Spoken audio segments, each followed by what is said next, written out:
dito na sa seafood. Para dito na mag-rest ang mga tupa. Dito na magpahukay.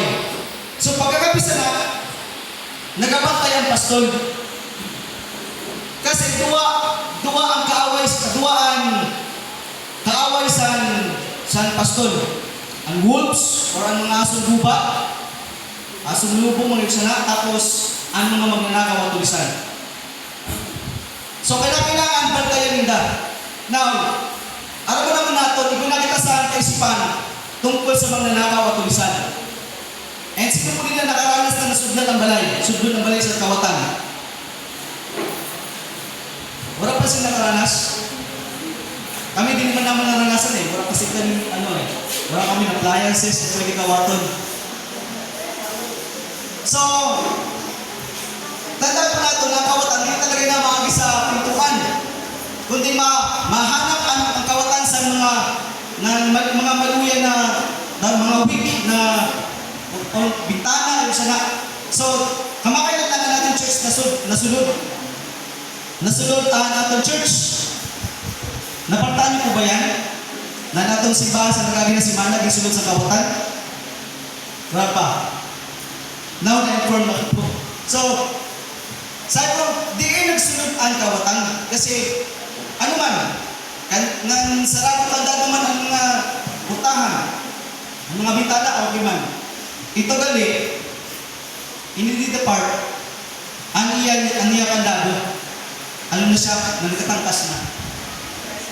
Then, sumunod didi. Kaya kasi ito, ablit ng kandado, at hindi nagsunod. May lang kayo si minawara. So, amo talaga na ang kawatan, hindi nag-aagi sa portahan.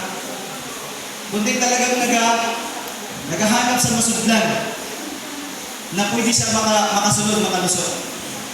So, ano po pagsabihin sa magnanakaw tulisan sa Bible? Ito ay tumutukoy sa ating kaaway, si Satanas at ang kanyang kampun.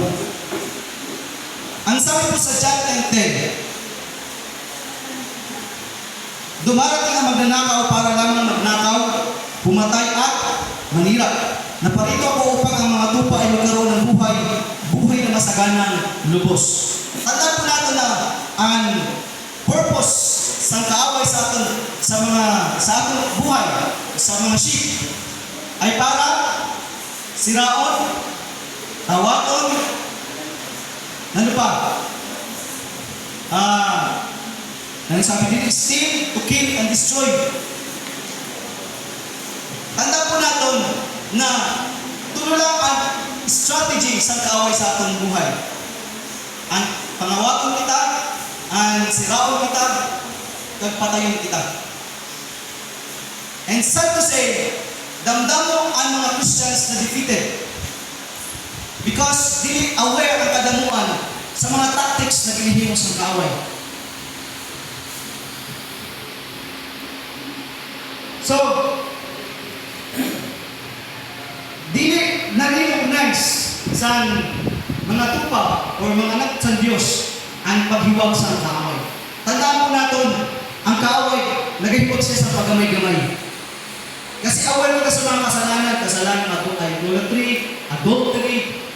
Pero, dili kita aware sa mga paggamay-gamay na ginahimos ng kaaway.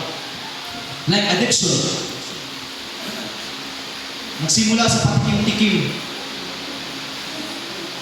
Diba? Ano sa kanta sa laklak? Diba? So, paggamay-gamay, bang tayo? Tagay nga na eh. Tagay. Pagpapra-pra, ay buwan na natagay. Hanggang sa nagdugay na, naadik na. Mahirap na tanggalon.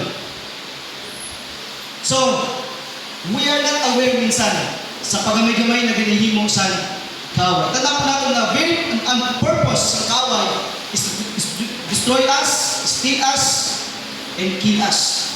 Papatayon sa kaaway ang atong pananampalataya, ang atong pag-asa, ang atong sisiraon niya ang atong relasyon sa Ginoo. Kaya dapat po, kita ng mga anak sa Diyos, we are aware dapat.